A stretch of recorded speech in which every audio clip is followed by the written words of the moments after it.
Just received a text from Charlie, 81 leadoff home runs for Ricky Henderson. We will talk more Ricky Henderson in the 8 o'clock hour. 81 leadoff home runs. Yes, he was my favorite player growing up. Yes, I'm such a nerd that I got Wendy to order his rookie card last night online. So, I lost all my baseball cards when I was a kid. So I was that kid. I mean, I had over 15,000 of them. It's what I did. I loved it. Fleer, Tops, Donruss. And, we could walk to the grocery store where I lived and at 7, 8, 9, 10 years old. And that's what we did. And I had dozens of Ricky Henderson cards, but he passed away over the weekend, Hall of Famer. We'll talk more about him a little bit later in the show.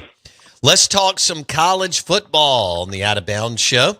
ESPN 105.9 The Zone. Let's welcome in our friend, national college football analyst with ESPN, Tom Luginbill, on the Farm Bureau Insurance guest line. How cold was Happy Valley? The temperature was about 22. The wind chill was about 10. And I had to get there. So I had a preview show for 2 hours on ACC Network prior to kick. Then I had to walk down and cover the SMU sidelines for the TV broadcast. And then we had to do a post-game show.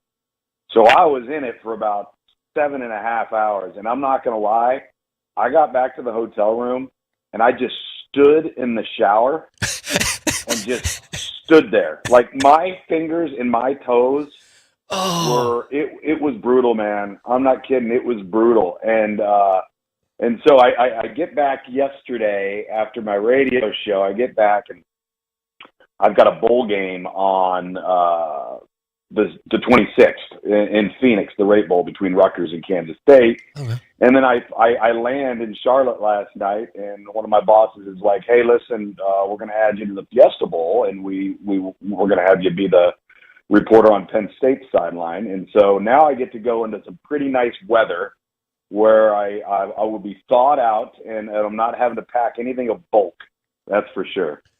Dude, you get to go from, I've only been to Happy Valley once, but you get to go to Happy Valley to Tempe, Scottsdale, which I've been out there. That's amazing. That's a pretty good deal weather-wise this time of year. Yeah, then I go down to Orlando for the Under Armour game, and then I finally get to come home. Oh, wow. You're a road warrior. Okay.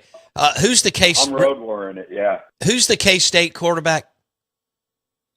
Oh, Avery Johnson. God, my son, Luginbill. Problem. Wilkes loves Avery Johnson. Loves him. That's all he talks about the last 3 months. I'm telling you, dude, he is a stud. Like, he's one of those guys. I said to our crew, we were having a call the other day about the game, and I said to our crew, I said, if this guy was playing on a college football playoff type of roster, type of team, he could take a team to a national championship. Mm-hmm. He's that good. Mm-hmm. Wow. He's really good. All right. I want to get into I think the surprise of the weekend was Ohio State dominating Tennessee, coming off of playing so poorly against Michigan. And that's just the way it is with all these teams, I feel like, college and NFL. You get a different team every week. Sometimes they play really well. Sometimes they no-show. You don't ever know. But what was your takeaway? I thought Chip Kelly just absolutely worked a Tennessee defense that was really damn good all year, Luke.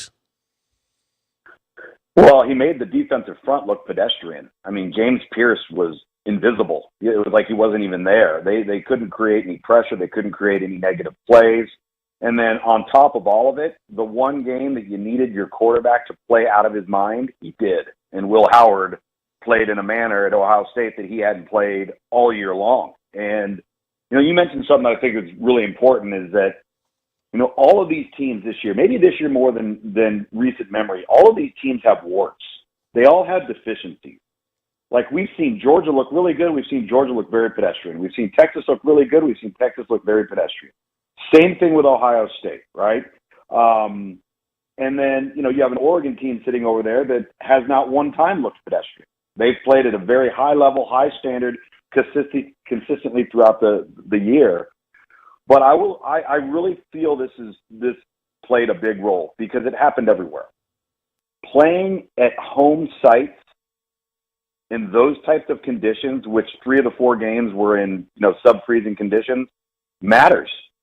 It matters. I mean, and you could see it, you could feel it, you could feel the energy, you could see that the road team was at a disadvantage. And I thought I loved it. I loved the home game for the first round, but I thought it made an impact. And Tennessee got beat. I think the thing too in all of this, and it really didn't happen in the Penn State SMU game because Drew Aller was very average in that game and he didn't need to do anything great. But like Riley Leonard played one of his best games. Will Howard clearly played his best game.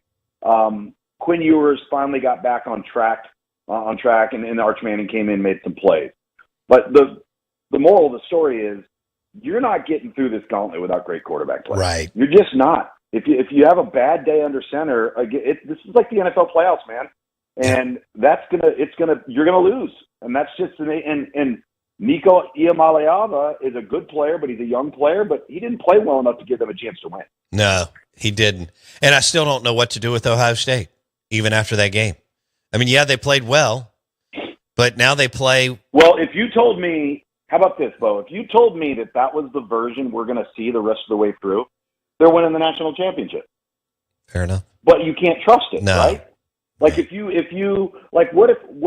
we see Gunnar Stockton play the way he did in the SEC championship game, and Georgia all of a sudden can run the ball, who's going to beat Georgia? Right. But we don't know what version we're going to see. That's what's been so frustrating about the entire college football season, but it makes for a lot of intrigue in the playoff format. I agree. And I people were complaining about the games being blowouts, but here's the deal. There are going to be years where we're going to catch first round games where 2 of 4, 3 or 4 are going to be awesome and they'll go down the wire. It's not going to happen every year. I think you hit the nail on the head. Watching playoff games on team's campus was awesome, and that's what we want. And really so I thought it was a cool, and your atmosphere had to be cool Saturday at Happy Valley. To have a whiteout during the day, which generally doesn't happen. Normally when they have a whiteout game, it's a night game. I mean, that's a bucket list item. I mean, how fantastic was that? There wasn't an empty seat in the house, and it's freezing cold. And it was just, the atmosphere was fantastic. Just imagine this. I was talking to somebody yesterday. Imagine if we had home sites for the quarterfinals. How about Penn State going to Boise State? Yeah, I'd rather home sites again. What would happen to the city of Boise? Can you imagine that? What an atmosphere that would be. Oh, that'd be wild. I'm with you. I wish the first 2 rounds were on campus and then go into all the major, metropolitan areas. But okay, I want to rapid fire through this. I want you to describe the talent, compare the talent between the 2 teams on all 4 games. Let's roll through this. Just give me whether it's 10 seconds or 30 seconds. All right, Tennessee, Arizona State. Texas, Arizona State. My bad. Arizona State? Yeah. On talent profile? Yes. Oh, it's Texas times 3 because Arizona State's got some really good frontline players. The quarterback's going to be a dude. Scatabo is John Riggins. And they've got some nice starters. They have nowhere near the 2s and 3s. That's going to be the problem for Texas, is the ability to roll through without a drop-off in production that Texas is going to have that is going to create distinct advantages. I also think the other component to that game is Arizona State was so hot and playing so well that they were one of those teams that you probably wished didn't get a bye. Like if you asked Kenny Dillingham, could we just play this coming week because we could just roll this into the next week? He probably would have said, heck yes, let's do it, right? And it's hard to carry over that momentum when you don't play, when you sit. And so I listen, that team is a great Cinderella story, and I think they're scary, and I think they are a problem, but they got the bad draw in the quarterfinal. Ohio State, Oregon. Is this the closest, and is this a push? I think it's a push. Again, you're going to have stellar quarterback play from Oregon. Do we get the same level of quarterback play from Will Howard that we saw on Saturday? If you do, the sucker's a one-possession deal going in late into the fourth quarter. I think it will turn into one of those games where it won't be the plays that you make, it will be the mistakes you avoid. Because both teams are going to be so good and so productive that an error here and an error there could be the difference in the game. Penn State, Boise State, game that you will cover. Does Boise State have a shot? Yeah, I think they have a shot. The thing that's interesting about them is all we hear about is Boise State and Ashton Genty, right? Well, when it gets into a game like this, Madsen Maddox is going to have to play lights out. And most people are going to go, who in the heck is that? That's Boise State's quarterback. Nobody even knows who he is. Well, against a team like Penn State and that defense and what they're capable of doing defensively with that front, I mean, if I'm Tom Allen, the defensive coordinator at Penn State, I'm not so sure I don't line up 8 or 9 in the box and just say, all right, Boise State quarterback, you haven't had to beat anybody all year long, but you're going to have to beat us. Yeah. And we're not letting Ashton Genty do it. And take some chances, see what happens. I think Boise State's got a fighter's chance because they've been there before. They know exactly who they are, and they're not going. The moment won't be too big for them, but the bigger, faster, stronger component is going to come into play with Penn State.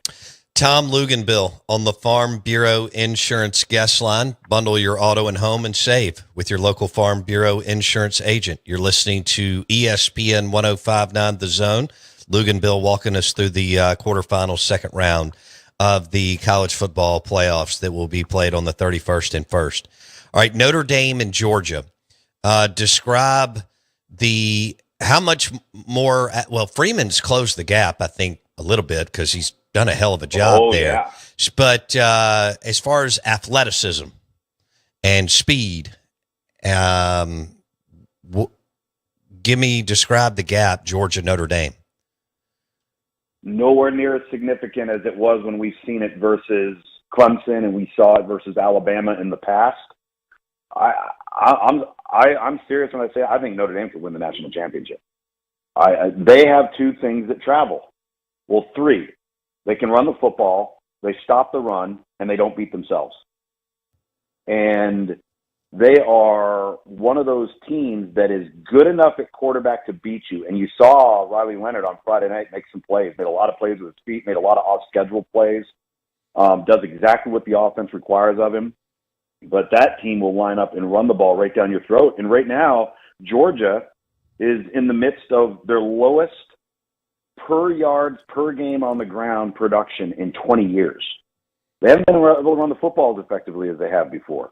And I think that's a bit concerning in a contest like this. Plus, when you've got a young quarterback that came off the bench, made a bunch of plays, played great, you beat Texas, and now it's different because now you're not coming off the bench. Now there's 2 weeks of preparing to be the guy, and now you're going to have to be the guy on the biggest stage in the biggest moment. Does Notre Dame challenge him and come after him, test him, change the picture after the snap? Pressure him in his face. See what he does. Can he react to things? Does he see it coming? You got to test how far along he is, and that's going to give you a gauge of how to defend Georgia. Because if he shows that maybe he's struggling to see where it's coming from, or he's struggling to see the field post snap, then you're going to really start to come after him because he's a young, inexperienced quarterback. I'm excited about this game, Notre Dame, Georgia. You know, Freeman. It's a little bit of a dilemma for me. It was easy for me to hate Notre Dame my whole life because of Lou Holtz, Bob Davie, Charlie Weiss, Brian Kelly, and I really like Marcus Freeman. And Riley Leonard to me is a great story, and you see more than we do, but man, in the line of scrimmage, Notre Dame looks like they have absolute dudes. Is that what you see? They do.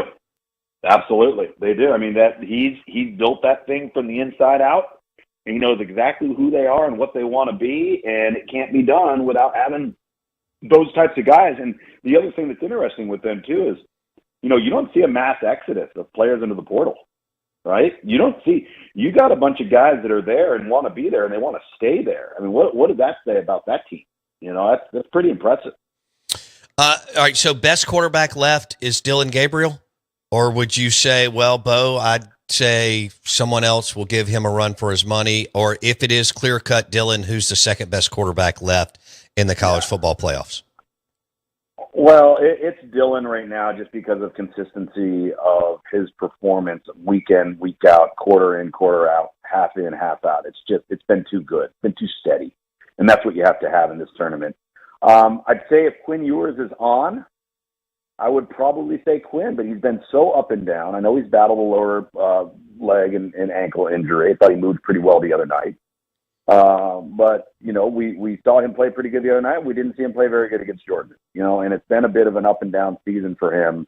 But I would probably say Quinn at that point. But I don't know, man. Riley Leonard's playing at a really high level. He is. It doesn't hurt the football team. And, I had him twice at Duke 2 years ago, and he's really good, man. I don't think he gets the credit he's due. I mean, obviously, Notre Dame targeted him and probably felt the same way, and now it's come to fruition. But I think all the quarterback play it depends on which guy shows up, like which Will Howard shows up. I thought Drew Aller the other day at Penn State was very pedestrian. He was streaky.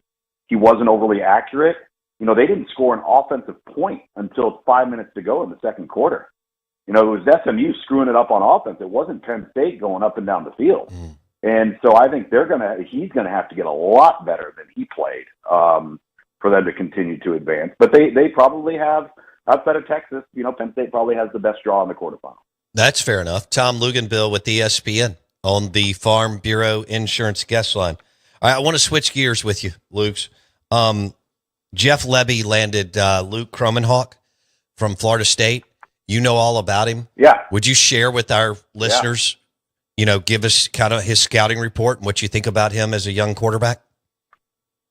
Yeah, I thought he was thrown into an impossible position this past fall and handled it with poise and grace and composure. And it wasn't easy. And I think when you show those types of traits, when you're under duress and there's a cloud of negativity that's continually looming all around you, it shows what type of makeup the kid has. He reminds me of when Curtis Rourke was at Ohio as a young quarterback. He was a starter as a sophomore, really good player, and they were starting to develop as a program, and then obviously became a 10-win program under his leadership. He's got that type of skill set, pretty decent athlete. But there's also a loss there too, man. Like, to me, losing Michael Van Buren's a big loss. Yeah. A big loss. Because I think he's got a chance to be really, really good. So you got to go out on the market and figure out a way to try to compensate for that. I think it's a nice pickup. Okay. Dan Mullen to UNLV. Now, I think this is another job that in this new era of football is not going to be the job that you and I grew up on. I think Fertitta has pumped in a ton of money over there. As you know, they have a brand new $35+ million football facility. They get to play their home games in an NFL stadium where the Raiders play. And evidently they've got a couple other extremely very wealthy boosters that are ready to win. So it's not when you and I were growing up and Randall Cunningham was there and then they didn't, whatever. Yeah. I think you're going to see this, the SMUs, the UNLBs, there's going to be some others that if they really want to get after it, possibly even Duke and Vandy and so on, that can win a little bit in this new pay-for-play era. What are your thoughts on Dan Mullen to UNLV? So I agree with you in this shifting landscape that the group of five schools, if they choose to invest, that they've got a chance to elevate their program, but they all are still going to face the same challenge, and it's the same for all of them. And that is when you go out and you identify and you bring in a good player that other people weren't recruiting, and you develop that guy, he's gone. Like, if he becomes a great player, you're going to lose him. Unless you somehow have the funds, which you're probably not going to be able to compete with a Power 4 school in that regard, it's going to be difficult to retain your top players every year because you're going to get pillaged. And so I think those are challenges that are inherent everywhere. Whether it's, look at Marshall. Marshall can't even play in their bowl game, right? They don't even have enough guys. They win the Sun Belt, get a bunch of good players, boom, they're gone. Right? And so that's going to be a challenge for every group of five coach. To be honest with you, that program's in greater shape than it has ever been in. And I can see why it was intriguing to to Coach Mullen, I just couldn't believe he did it. I don't know why anybody in today's day and age who has generational wealth and doesn't need to work would go anywhere near college football right now. Right. It's just everything's a nightmare. Everything's a problem. It's not football anymore. You're not coaching. I talk to coaches all the time. How much time are you spending on football? You know the answer is 30%. And the rest of it is a bunch of junk. And it's a bunch of nonsense. And just like James Franklin said last week with Bo Pribula as backup quarterback, and he's like, we got major problems in college football. Yeah, major problems in college football. And if you're not at a place like a Penn State or an Alabama or an LSU or, a Georgia, what have you, you got even bigger problems because it becomes more difficult when you don't have resources. All right, we'll leave it there. We'll leave it. I had a couple other things, but we've only got a couple of minutes, and we're going to be out of here for a while, and you're going to be running around. So in a few weeks, we'll get back together and go through some other topics. But Merry Christmas to you and your family, you too, and buddy. Happy New Year. And thank you for, I thought we had a hell of a 2024, and we love having you on and look forward to 2025. I know you're going to be bouncing around, but I hope you get some family time too. But also congratulations on getting 2 college football playoff games and the bowl games and continuing to do the Under Armour All-American stuff. So that's awesome too. I appreciate it, man. It's I was starting to think I was in Happy Valley, and I took some time to step away, and I was like, dude, we're part of history today. The first ever 12-team college football playoff on a campus at a place like Penn State, and I really kind of just sat back and was like, wow, well, what a really cool deal this is going to be. And then now I get to do it again. So maybe I didn't screw it up on Saturday. No, you didn't, and it is a cool moment. And I'm glad you did do that because that's pretty freaking awesome. Well, look, enjoy the holidays, enjoy the good work and the road trips. We'll talk soon, okay?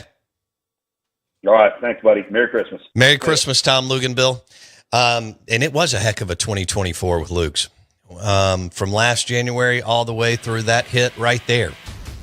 Whether he was doing deep dives into Ole Miss and Mississippi State and Lane Kiffin and Jeff Lebby and Dart and Chapin and so on and everything, all the other topics that we hit. Good morning, welcome in.